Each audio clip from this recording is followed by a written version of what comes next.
Hello friends, welcome to गर्वित IAS. गर्वित IAS पर आप सभी का बहुत बहुत स्वागत है। आज हम बात करेंगे 23 और 24 दिसंबर के करंट अफेयर्स की। सबसे पहले बात करते हैं प्रधानमंत्री गरीब कल्याण योजना। आप सभी जानते हैं कि पहले से एक योजना चली आ रही है, कर अपवंचना माफ़ी योजना। इसी को एक्सटेंड करके गवर्नमेंट ने नाम दिया है प्रधानमंत्री गरीब कल्याण योजना। प्रीलिम्स के लिए आप ध्यान रखेंगे कि ये योजना किस क्षेत्र से संबंधित है। तो इस योजना के तहत अगर किसी व्यक्ति के पास अघोषित आय है तो वो उस आय को घोषित कर सकता है।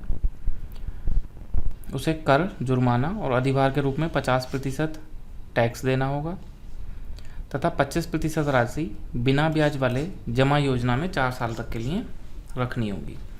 यह प्रधानमंत्री गरीब कल्याण योजना 17 दिसंबर 2016 से लागू होगी और 31 मार्च 2017 तक लोग इसका लाभ उठा सकते हैं। नेक्स्ट न्यूज़ प्रवेश प्रक्रिया में पारदर्शिता से संबंधित है। केंद्रीय मानव संसाधन विकास मंत्रालय मेडिकल कॉलेजों में राष्ट्रीय पात्रता प्रवेश परीक्षा NEET की तर्ज पर इंजीनियरिंग कॉलेजों में भी प्रवेश के लिए एक ही राष्ट्रीय स्तर की परीक्षा संयुक्त प्रवेश परीक्षा JEE आयोजित करने पर विचार कर रहा है। न्यूज़ में था कि इस निर्णय से प्रवेश प्रक्रिया में अनियमितताओं के आरोप पर रोक लगने और पारदर्शिता आने की उम्मीद है। इस परीक्षा के प्राप्तांकों के आधार पर विभिन्न सरकारी और निजी इंजीनियरिंग कॉलेजों में प्रवेश दिया जाएगा। सुनकर आपको लग रहा होगा कि ये न्यूज़ कोई काम की नहीं है। इस न्यूज़ को आप 2 तरह से काम में ला सकते हैं। अगर मेंस में उच्च शिक्षा में कोई सुधार आपको लिखना है और तब तक ये जैसा ये केंद्रीय मानव संसाधन मंत्रालय ने बोला है कि ऐसा करेंगे और ऐसा हो जाता है, तब आप इस चीज़ को लिख सकते हैं कि सरकार के प्रयास, सरकार ने अभी हाल में किस तरह के प्रयास किए हैं, उसमें इस चीज़ को लिखा जा सकता है कि सरकार ने शिक्षण संस्थानों में पारदर्शिता लाने के लिए इस तरह की योजना बनाई है। सपोज़ कीजिए अगर ये तब तक पास नहीं हो पाता है, तब आप इसको अपने विचार में लिख सकते हैं कि प्रवेश प्रक्रिया में पारदर्शिता लाने के लिए इस तरह की परीक्षाओं का आयोजन किया जाना चाहिए। और ये सब तो मेंस में कभी अगर हायर एजुकेशन पे कुछ लिखने को आता है तब आप इसका यूज़ वहाँ पे कर सकते हैं। नेक्स्ट टॉपिक परमाणु निशस्त्रीकरण से संबंधित था। अमेरिका के नवनिर्वाचित राष्ट्रपति डोनाल्ड ट्रंप ने देश के परमाणु भंडार को अत्यधिक मजबूत करने और उस पर विस्तार देने पर जोर दिया है। ऐसा उन्होंने क्यों किया? क्योंकि इससे कुछ समय पहले ही रूस के राष्ट्रपति व्लादिमीर पुतिन ने अपनी सैन्य परमाणु क्षमता बढ़ाने की ज़रूरत पर बल दिया था। अमेरिका के स्वतंत्र हथियार संगठन ने कहा कि अमेरिका के पास 7100 जबकि रूस के पास 7300 परमाणु हथियार हैं। तो आप देख रहे हैं कि जहां एक तरफ सभी देश मिलकर परमाणु निशस्त्रीकरण की बात करते हैं, वहीं दूसरी तरफ जो दुनिया के शक्तिशाली देश हैं, बड़े देश हैं, उनमें किस तरह से परमाणु की एक दोबारा होड़ सी लगी है। तो अगर ये टॉपिक आगे जाके डेवलप होता है तो मेंस में 100% ये टॉपिक आपके बहुत काम का हो जाएगा, क्योंकि परमाणु निशस्त्रीकरण पहले ही मेन में इम्पोर्टेंट है।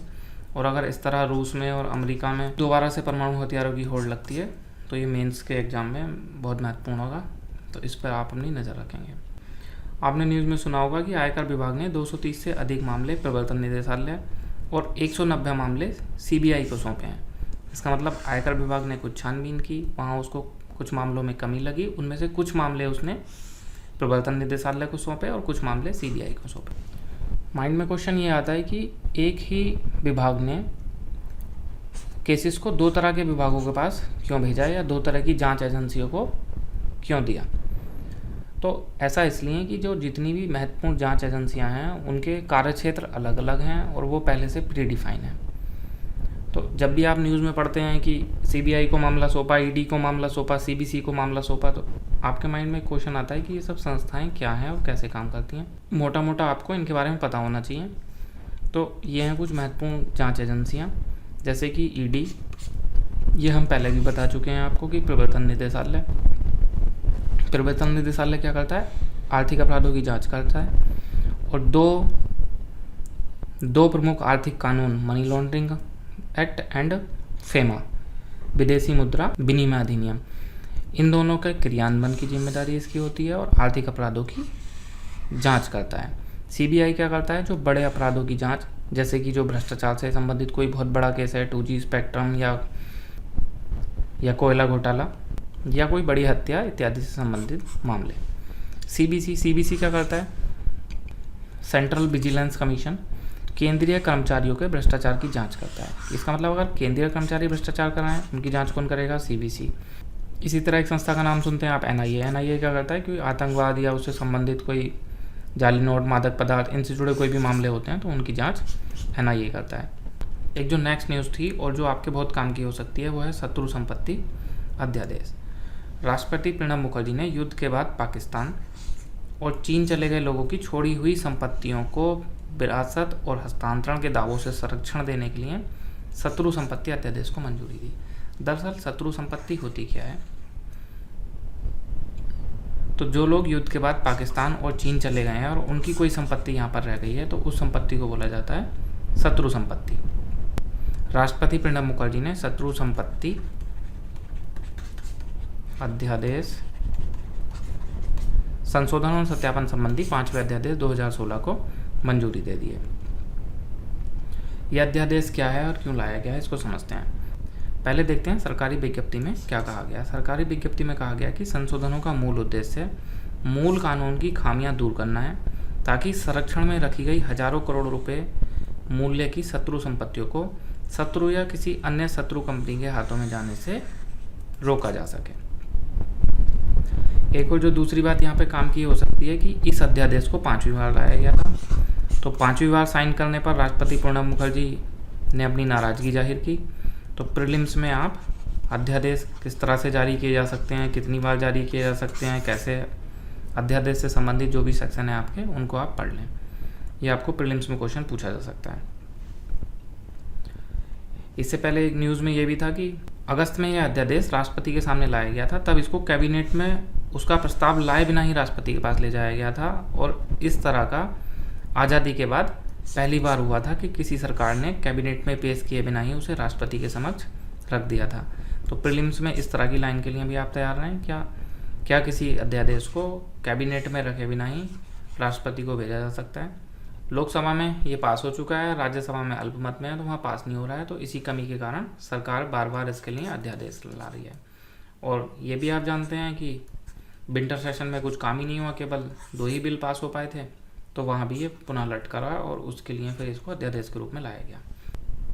इस कानून को 1968 में लाया गया था। अब आपके दिमाग में आ रहा होगा जब 1968 में इस कानून को लाया गया था तो फिर अध्यादेश लाने की क्या ज़रूरत है जब एक बार कानून आया हुआ है। तो दरअसल 1968 में कानून लाए जाने के बाद 2005 में सुप्रीम कोर्ट ने आदेश दिया और कहा कि इस तरह के जो लोग हैं जो पाकिस्तान और चीन चले गए हैं और उनकी संपत्ति यहाँ पर है और जिनको अगर ये शत्रु देश के निवासी हैं तो हम इस संपत्ति को बोलते हैं शत्रु संपत्ति। ये संपत्ति जिस आदमी के पास थी तो इन शत्रु देश के निवासी के जो कोई वंशज हैं, कुछ वंशज इनके भारत में आके रहने लगे हैं, भारतीय नागरिकता ले लिए, तो वो वंशज या जो वंशज पाक और चीन में ही रह रहे हैं वो वंशज वो इस आदमी के पास दावा कर सकते हैं कि ये संपत्ति हमारी है। सुप्रीम कोर्ट ने इस तरह का डिसीजन दिया और इस डिसीजन को नलीफाई करने के लिए 2010 में गवर्नमेंट ऑफ इंडिया ऑर्डिनेंस लेके आई। उस ऑर्डिनेंस को कानून बनाने के लिए ही शत्रु संपत्ति बिल 2016 लाया गया है और इसको बार बार बिल के रूप में लाया जाता है, ये पास नहीं हो पाता है तो फिर वापस से सरकार ऑर्डिनेंस ले आती है। इस बार भी यही हुआ कि इसको बिल के रूप में लाया जाना था लेकिन विंटर सेशन में ये नहीं लाया जा सका तो वापस सरकार इसको ऑर्डिनेंस के रूप में ले आई। नेक्स्ट न्यूज़ थी केंद्र सरकार देश भर में ग्रामीण अर्थव्यवस्था में सुधार के वास्ते महिला स्व सहायता समूहों के उत्पाद को बढ़ावा देने के लिए और कदम उठाने की योजना बना रही है।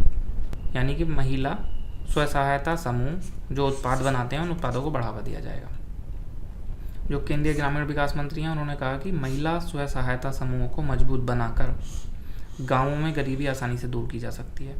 अब जब भी आप कभी गरीबी पे कोई क्वेश्चन लिख रहे हो कि गरीबी को कैसे कम किया जाए तो आप भी वहाँ पे एक लाइन ये लिख सकते हैं कि महिला स्व सहायता समूहों को मजबूत बनाकर गाँव में गरीबी आसानी से, आप दूर नहीं लिखेंगे, लिख सकते हैं कि आसानी से कम की जा सकती है और ग्रामीण अर्थव्यवस्था का संपूर्ण विकास किया जा सकता है। एक डाटा जो फैक्ट आपको काम आ सकता है, फैक्ट बहुत कम याद करने चाहिए यूपीएससी परीक्षा के लिए, लेकिन कुछ फैक्ट ऐसे होते हैं जो आपको बहुत काम आ सकते हैं। तो ये उसी तरह का फैक्ट है कि देश में लगभग 29 लाख स्व सहायता समूह हैं जिनके सदस्यों की संख्या लगभग 3 करोड़ 40 लाख से अधिक है। तो अगर इन स्व सहायता समूहों को सशक्त कर दिया जाए तो मतलब इतने लोगों को सशक्त कर दिया जाएगा। तो ये एक लाइन आपको काम आ सकती है और कभी भी आप गरीबी भी क्वेश्चन लिख रहे हैं तो वहाँ इस तरह का भी कुछ लिख सकते हैं। नेक्स्ट न्यूज़ थी राष्ट्रीय उपभोक्ता दिवस। 24 दिसंबर को राष्ट्रीय उपभोक्ता दिवस मनाया गया। इसे क्यों मनाया जाता है? तो उपभोक्ता संरक्षण अधिनियम 1986 पास हुआ था तो इसलिए इसी दिन को 24 दिसंबर उपभोक्ता दिवस के रूप में मनाया जाता है। प्रीलिम्स में क्या काम आ सकता है? उपभोक्ता संरक्षण अधिनियम यूपीएससी का फेवरेट है, तो आप इस संरक्षण अधिनियम को पढ़ लेंगे। एनसीईआरटी की बुक में या कहीं भी इंटरनेट पे आपको आसानी से मिल जाएगा कि उपभोक्ता संरक्षण अधिनियम क्या है। इसमें जिला अदालत में कितने तक के केस ले जा सकते हैं, राज्य अदालत में कितने तक के ले जाए जा सकते हैं, तो ये सब आप वहाँ से देख लेना। कहाँ कहाँ लागू है, पूरे भारत में लागू है या भारत के कुछ क्षेत्र को छोड़कर लागू है, तो इस तरह की बातें आप देख लेना, प्रीलिम्स में आपको बहुत काम आ सकती हैं। नेक्स्ट न्यूज़ थी कि संयुक्त राष्ट्र सुरक्षा परिषद ने इसराइल के खिलाफ एक प्रस्ताव को पारित किया है। उसने एक प्रस्ताव पारित कर इसराइल से अपने कब्जे वाले फ़लस्तीन क्षेत्र में बस्तियां बसाने पर रोक लगाने को कहा है। दरअसल इसराइल अपने निर्माण काल से ही अपने आसपास बस्तियां बढ़ाकर अपने क्षेत्र को बढ़ा रहा है, लेकिन आज तक उसके खिलाफ सुरक्षा परिषद में कभी भी इस तरह का प्रस्ताव पारित नहीं हो पाया था, क्योंकि अमेरिका के द्वारा उसको वीटो किया जाता था। हालांकि डोनाल्ड ट्रंप ने अमेरिका से इसको वीटो करने को कहा था, लेकिन अमेरिका ने इस मतदान में भाग नहीं लिया। इसराइल को हमेशा से अमेरिका का सपोर्ट रहा है, तो ये इसको आगे चल के समझेंगे क्या ये अमेरिका और इसराइल के संबंधों में कुछ परिवर्तन है या किन परिस्थितियों के कारण ऐसा किया गया है। बस आप ये ध्यान रखेंगे कि इसराइल के खिलाफ संयुक्त राष्ट्र सुरक्षा परिषद में एक प्रस्ताव पारित हुआ और अमेरिका ने उस मतदान में हिस्सा नहीं लिया। नेक्स्ट न्यूज़ मणिपुर से संबंधित थी। न्यूज़ में था कि उत्तर पूर्व का सबसे अशांत राज्य मणिपुर एक बार फिर हिंसा के आगोश में और वहाँ इम्फाल घाटी में कर्फ्यू लगा हुआ है। वहाँ हिंसा क्यों हो रही है? तो जो ताज़ा विवाद की जड़ है वो कांग्रेस की सरकार द्वारा 7 नए जिले बनाने का ऐलान है। राज्य में 9 में से 7 जिलों को विभाजित कर 7 नए राज्य बनाने का फैसला किया गया है। इस फैसले से जो यूनाइटेड नागा काउंसिल है उसका कहना है कि यह फैसला नागा बहुल इलाकों की जनसांख्यिकी को बदलने की एक तरकीब है, जो कि विधानसभा चुनाव के मद्देनज़र लाई गई है। नागा काउंसिल का कहना है कि उनकी जनसांख्यिकी को बदलने की एक तरकीब है, और उन संगठनों का क्या कहना है कि नए जिलों के गठन के पीछे सरकार की मंशा हमारी संस्कृति, बोली और बात विचार को बर्बाद करने की है, लिहाजा हम किसी भी कीमत पर नए जिलों का गठन नहीं होने देंगे। और उन्होंने इस बारे में फिर केंद्रीय गृह मंत्री और राष्ट्रपति आदि से मुलाकात की। दरअसल है क्या, मणिपुर भौगोलिक रूप से 2 भागों में विभक्त है, एक पर्वतीय इलाका और एक घाटी का इलाका। पर्वतीय इलाके में नागा जनजाति की बहुलता है और वहीं घाटी वाले इलाके में कुकी जनजाति की बहुलता है। तो इन 2 जनजातियों का नाम आप ध्यान रखेंगे, नागा और कुकी। पर्वतीय वाले में नागा जनजाति ज़्यादा है और नीचे कुकी जनजाति ज़्यादा है, और इनमें हमेशा एक विवाद रहता है, ठीक उस तरह जैसा कि नेपाल में। एक जो दूसरी चीज़ प्रीलिम्स में काम आ सकती है वो ये कि नए जिले के गठन का अधिकार राज्य सरकार का विशेष अधिकार है। यूनाइटेड नागा काउंसिल ने मणिपुर सरकार के फैसले के विरोध में 2 राजमार्गों को 1.5 महीने से भी ज़्यादा समय से आवाजाही रोक सकती है।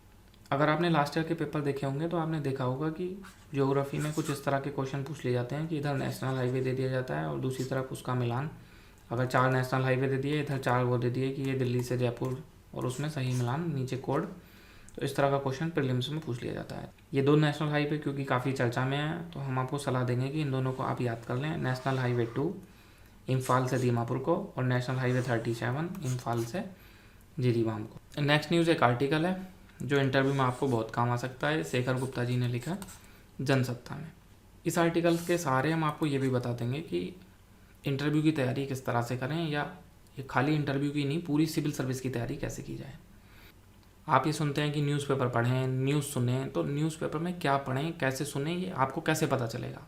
आप ये लोगों से पूछने की कोशिश करते हो कि शायद सामने से कोई आपको बता दे कि न्यूज़पेपर में ये पढ़ें, तो सामने से आपको कोई नहीं समझा सकता कि न्यूज़पेपर में क्या महत्वपूर्ण है और क्या नहीं। न्यूज़पेपर में रोज़ खबरें चेंज हो जाती हैं, कोई रोज़ तो आपको समझाएगा नहीं कि ये खबर काम की है और ये नहीं है। तो आप कैसे पता करें कि न्यूज़पेपर में क्या काम का है और क्या नहीं है। तो उसका तरीका यह है कि परीक्षा का कोई भी चरण हो, चाहे वो प्रीलिम्स का एग्ज़ाम हो, चाहे मेंस का एग्ज़ाम हो या इंटरव्यू का एग्ज़ाम हो, आपको उसका सिलेबस और उसके लास्ट ईयर के क्वेश्चंस, और लास्ट ईयर के क्वेश्चन का ये मतलब नहीं है कि आप पिछले 20 साल का आंसर लेके बैठ जाएं। लास्ट ईयर के क्वेश्चन मतलब पिछले 3-4 साल के क्वेश्चन, इनको आप बार बार पढ़ें, कम से कम 10-20 बार इनको पढ़ें। सिलेबस तो आपको बिल्कुल याद हो जाना चाहिए। जब आपको ये पता चल जाता है कि उस परीक्षा में इस तरह के क्वेश्चन पूछे जाते हैं और आप न्यूज़पेपर में कोई भी आर्टिकल पढ़ रहे होते हैं, तो जैसे ही कोई चीज़ आपके काम की आती है, आप तुरंत खुद समझने लगते हैं कि ये चीज़ तो इस तरह का क्वेश्चन पूछा गया था, इसका मतलब ये काम में आ सकता है। सेम बात को यहाँ व्यावहारिक स्तर पे देखते हैं। सिविल सर्विस रिलेटेड कुछ क्वेश्चन जो इंटरव्यू में पूछे जाते हैं, वो हैं आप IAS क्यों बनना चाहते हैं, एक IAS में क्या क्वालिटीज़ होनी चाहिए, क्या आपके अंदर वो क्वालिटीज़ हैं, सिस्टम पिछले 60 साल से ऐसे ही चल रहा है, आपको क्या लगता है कि आप अकेले उसमें बदलाव कर सकते हैं। इस जॉब में जो राजनेता होते हैं उनका काफ़ी प्रेशर होता है, तो क्या आप उन लोगों की सुनेंगे। ये कुछ क्वेश्चन हैं जो हर थर्ड या फोर्थ कैंडिडेट से पूछ लिए जाते हैं। अगर आप इन क्वेश्चंस को सपोज कीजिए जानते हैं और उसके बाद में आप इस आर्टिकल को पढ़ते हैं जिसमें शेखर गुप्ता जी ने जस्टिस वर्मा जी से पूछा कि क्या केवल एक व्यक्ति अल्पकाल में किसी संस्थान को बदल सकता है, तो जब आप इस आर्टिकल को पढ़ रहे होंगे तो कौन आपको कोई डेली तो आर्टिकल पढ़ के समझा नहीं सकता कि ये काम का है। अगर आपने ये क्वेश्चन पढ़ा हुआ है पहले और आपको पता है कि इस तरह का क्वेश्चन पूछा जाता है कि सिस्टम ऐसे ही वर्क कर रहा है पिछले समय से, आपको क्या लगता है कि आपके जैसे अकेले व्यक्ति इसको बदल सकते। यहीं से आप इसको नोट करना शुरू कर देंगे कि अब इसमें मेरे काम की बात आने वाली है और आगे जो इस क्वेश्चन का आंसर होगा वो आपके काम का होगा, उसको आप नोट कर लेंगे। तो कैसे किसी अखबार में क्या पढ़ें, ये कभी भी किसी से जानने की कोशिश ना करें, क्योंकि कोई भी आपको नहीं बता सकता कि न्यूज़पेपर में और मैगजीन में क्या पढ़ें, क्योंकि वो एक बहते पानी की तरह है। वहाँ रोज़ जैसे नदी में हर स्थान पर नया पानी आ जाता है, वैसे ही न्यूज़पेपर में मैगजीन में हमेशा नया कंटेंट, और फिर नए कंटेंट में बार बार आप मैगजीन न्यूज़पेपर कहीं लेके जाएंगे नहीं। तो क्या करना है आपको, लास्ट ईयर के पेपर उनको ज़्यादा से ज़्यादा बार पढ़ना है, जितना मैक्सिमम टाइम्स पढ़ सकते हैं। नंबर 2 सिलेबस, ये 2 चीज़ें आपको याद होनी चाहिए। अब देखते हैं कि इस क्वेश्चन का आंसर कि एक व्यक्ति अल्पकाल में किसी संस्थान को बदल सकता है। जस्टिस वर्मा जी ने कहा कि यह कठिन है लेकिन संभव है। उन्होंने कहा कि अगर एक व्यक्ति में 2 गुण हो तो वह किसी संस्थान को बदल सकता है। अब इन 2 गुणों की बात तो उस आर्टिकल में स्पष्ट रूप से नहीं थी, लेकिन जो और तर्क थे वो काफ़ी मजबूत थे। उन्होंने बोला कि ऐसे अन्य लोग भी हो चुके हैं, जैसे कि TN शेषन ने निर्वाचन आयोग को कागजी सिरे से सही मायनों में एक ताकतवर संस्थान में बदल दिया। जेल सुधार की जब हम बात करते हैं तो एक नाम आता है किरण बेदी। चुनाव सुधार की बात करते हैं, एक नाम आता है TN शेषन। उन्होंने पूछा था कि क्या केवल एक व्यक्ति अल्पकाल में किसी संस्थान को बदल सकता है, तो जस्टिस वर्मा कह रहे हैं हाँ, एक ही व्यक्ति ने बदला है। अगर आप किसी भी क्षेत्र में सुधार की बात करते हैं तो ज़्यादातर एक ही व्यक्ति का नाम सामने आता है।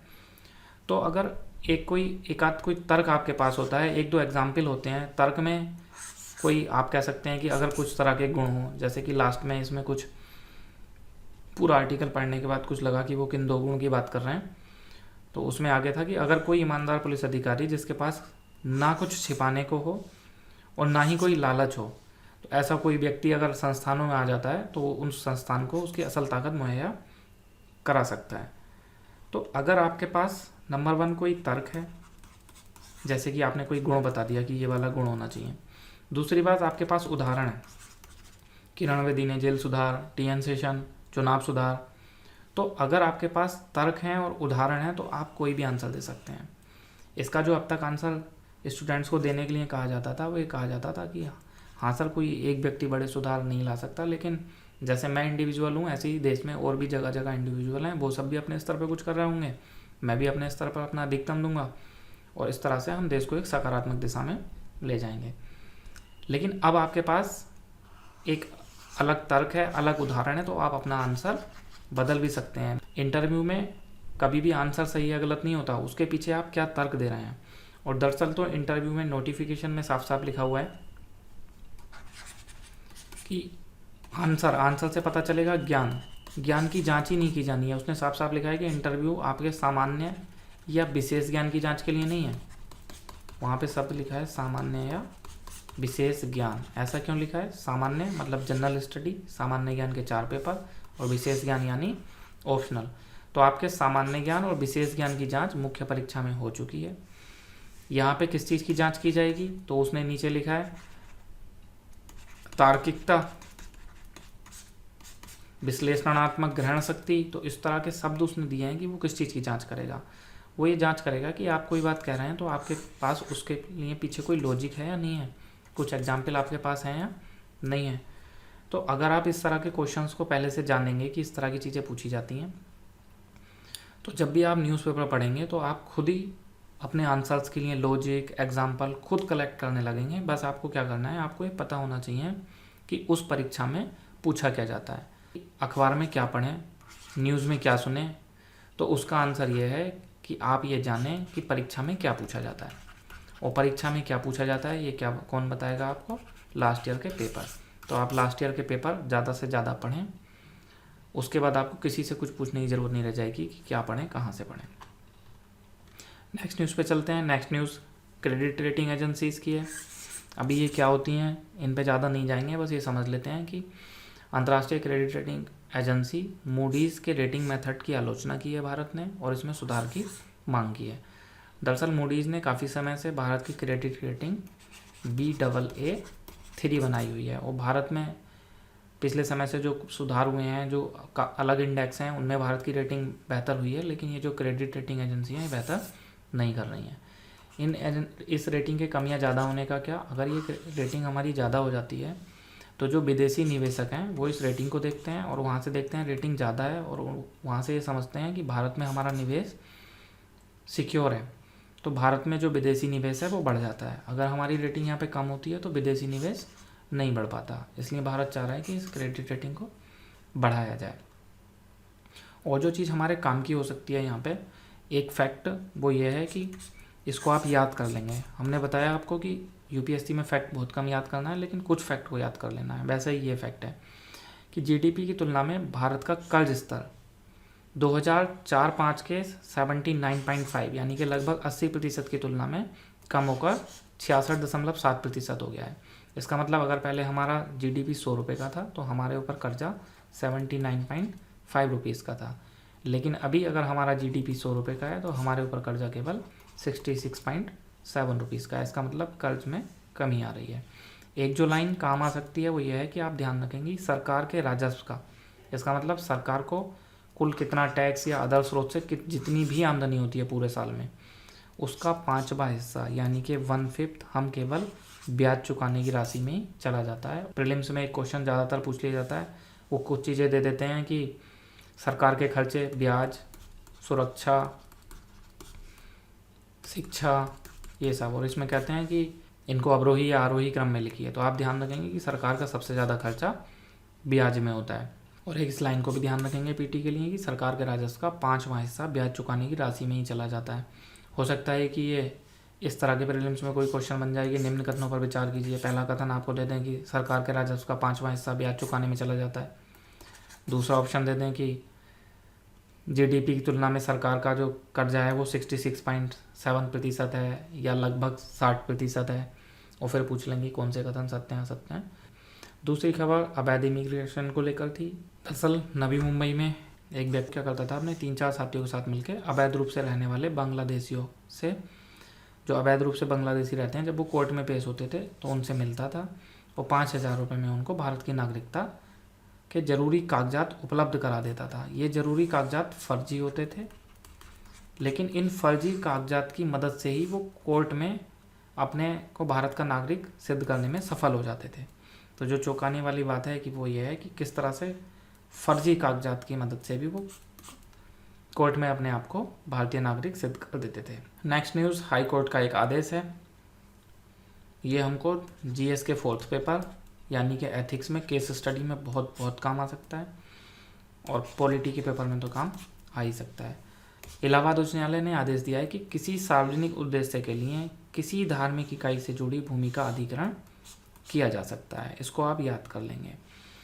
अदालत ने church of north India association की याचिका पर निपटारा करते हुए कहा कि जब राष्ट्रीय राजमार्ग कानून 1956 के प्रावधानों के तहत सार्वजनिक उद्देश्य के लिए संबंधित भूमि का अधिग्रहण कर दिया गया है तो याचिकाकर्ता को कोई राहत नहीं दी जा सकती।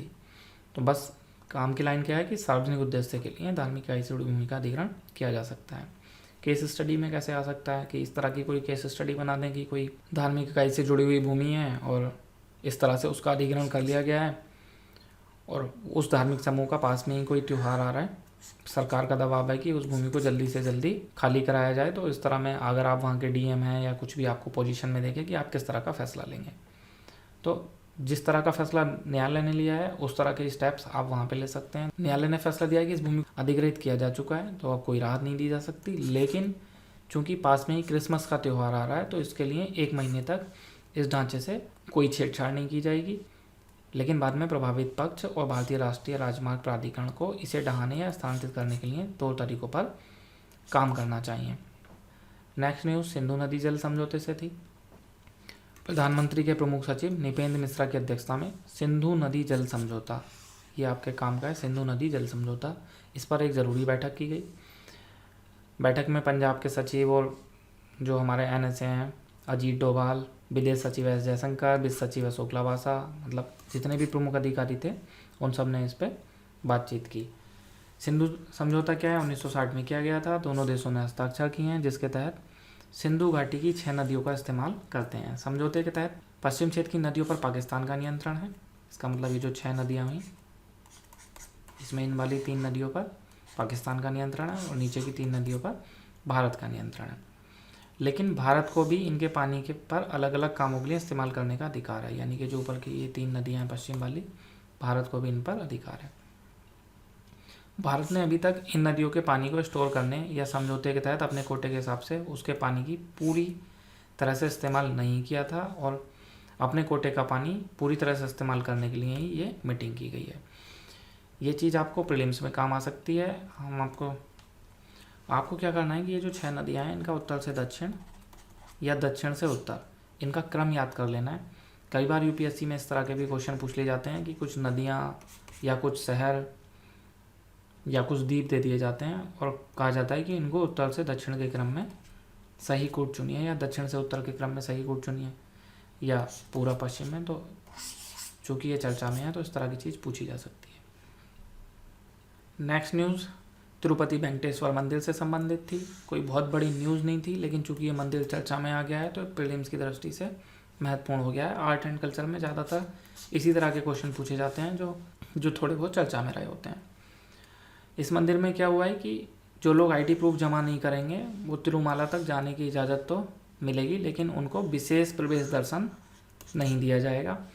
तो ये जो इन्होंने विशेष मतलब ID प्रूफ की व्यवस्था की है, इसकी वजह से मंदिर काफ़ी चर्चा में है। तो आप ध्यान रख लेंगे तिरुपति वेंकटेश्वर मंदिर कहाँ है, तो आप इसके बारे में कुछ छोटी छोटी बातें जान लें जो कि जो प्रीलिम्स में पूछी जा सकती हैं। नंबर 1, तिरुपति वेंकटेश्वर मंदिर तिरुपति में स्थित एक प्रसिद्ध मंदिर है। तिरुपति भारत के सबसे प्रसिद्ध तीर्थ स्थलों में से एक है। यह आंध्र प्रदेश के, आप इसको ध्यान से याद रख लेंगे, यह आंध्र प्रदेश के चित्तूर जिले में, जिले को ना भी याद करें, बस इतना ध्यान रख लेंगे ये मंदिर आंध्र प्रदेश में है। और तिरुपति बालाजी को तिरुमाला वेंकटेश्वर भी कहा जाता है। तिरुपति वेंकटेश्वर मंदिर तिरुपति में तिरुमाला पहाड़ी पर स्थित है, इसको भी याद रख लेंगे, तिरुमाला पहाड़ी। और कोई छोटी छोटी न्यूज़ थी जो ज़्यादा काम तो नहीं आ सकती, लेकिन मेंस में कभी भी दरअसल क्या होता है, जब आप न्यूज़ पढ़ रहे होते हैं तो कभी भी मेंस के पूरे क्वेश्चन का आंसर आपको वहाँ से नहीं मिलता। आप समझोगे कि आप एक आर्टिकल पढ़ोगे और उस आर्टिकल पे बेस्ड एक क्वेश्चन आ जाएगा, तो ऐसा कभी भी नहीं होगा। दरअसल आप बहुत सारे आर्टिकल, बहुत सारी न्यूज़ पढ़ते हो, उनसे एक एक लाइन अपने काम की निकालते हो और फिर इन्हीं लाइनों को सजा के अपने मेंस के आंसर लिखते हो। तो उसी तरह की ये कुछ लाइनें हैं कि अगर प्रदूषण पे आपको कोई भी क्वेश्चन लिखना हो, प्रदूषण से बचाव पे, तो सरकार ने क्या क्या किया, इस तरह की चीज़ें आप भी लिख सकते हैं। जैसे कि एक बेहतर उपाय जो शहरी विकास मंत्री लाए हैं वो ये कि घर में पार्किंग होने का प्रूफ देंगे तभी गाड़ी खरीद सकेंगे। सड़कों पर गाड़ियों के दबाव को कम करने और जाम प्रदूषण से निजात दिलाने के लिए जल्द ही सरकार ये कदम उठाने वाली है। तो अब फिर वही कि अगर सरकार ये कदम उठा लेती है तो प्रदूषण से बचाव में सरकार ने क्या उपाय किए हैं। अगर तब तक ये कदम नहीं उठा पाती है तो आप अपने पास से अपने विचार में कि सरकार को कुछ इस तरह का करना चाहिए। एक न्यूज़ थी कि NGT ने लगाई पाबंदी, नहीं जला सकते खुले में कचरा। अगर आप खुले में कचरा जलाते हो तो उस पर 25,000 रुपये का जुर्माना देना होगा। तो इस तरह के भी उपाय कि घर में पार्किंग होने का प्रूफ देने पर गाड़ी खरीद पाएँ, खुले में कचरा जलाने पर कुछ जुर्माना लगाया जाए, ये सब आप अपने क्वेश्चन में एक एक लाइनें दे सकते हैं। छत्रपति शिवाजी महाराज, इनकी भव्य मूर्ति और स्मारक बनाया जा रहा है। ये मूर्ति अरब समंदर में मरीन ड्राइव के करीब 1 किलोमीटर की दूरी पर पथरीले टापू पर बनाई जा रही है और यह मूर्ति स्टैचू ऑफ लिबर्टी से भी अधिक ऊंची होगी।